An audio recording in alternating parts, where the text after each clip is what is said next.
This wave of COVID-19 is infecting more people than ever here in the U.S. and around the world. The WHO says a record 9.5 million cases of COVID were counted worldwide last week. That is a 71% increase over the previous week. At the same time, the CDC has now shortened its isolation guidance, now recommending 5 days of isolation instead of 10. This is if you're asymptomatic or fever-free for 24 hours, and they still say you got to wear a mask through the 10-day mark. This change comes as Omicron is rapidly changing the pandemic landscape. We want to bring in 9Health expert Dr. Pyle Coley to talk about this with us. So, okay, doctor, 5 days isolation and mask up for another 5. Your first reaction when you hear this? A little bit of whiplash, I have to be honest. I can understand why the CDC did this, because we have more cases than we've ever had before, and because the science is telling us that you're probably most infectious about 2 days before and about 3 days after your symptoms. But honestly, I feel it's too quick and it's too much, because there's a lot about Omicron that we still don't know, particularly the tail of that infection. Are you especially concerned with any part of this recommendation?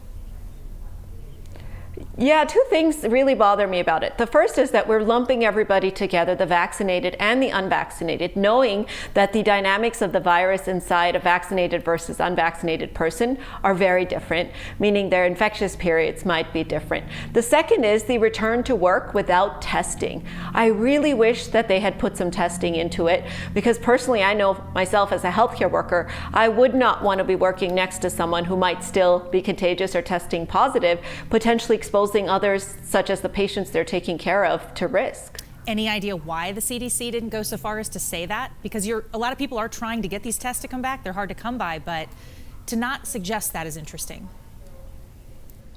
Yeah, so I think you just hit the nail on the head. One of the biggest reasons is the logistics of trying to get the sheer number of people that are testing positive tested again before they return to work. The other is the CDC director said that the FDA indication for the testing was not for return to work, and so it's not specifically been approved for that indication. And finally, Jenny, they're also saying that we don't know what it means if you still test positive. Does it mean you're still infectious or not? That remains a bit of a question mark, but in my book, that's the data that we need to collect and really understand. So put us in your shoes for a minute. If you or your family member tested positive for COVID, under these new guidelines, under these difficult times trying to get tested, what would you guys do? I would still, after 5 days, go for a PCR test, because the data tells us, the science tells us, that 25 to 30% of people can still be infectious at day 5.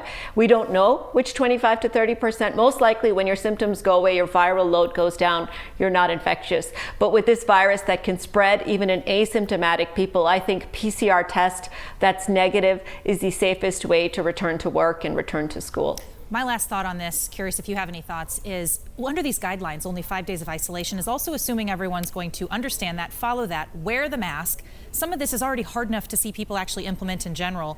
Do you think people are going to be a little confused, unaware perhaps of these guidelines, or just say, forget it, I'm not doing it?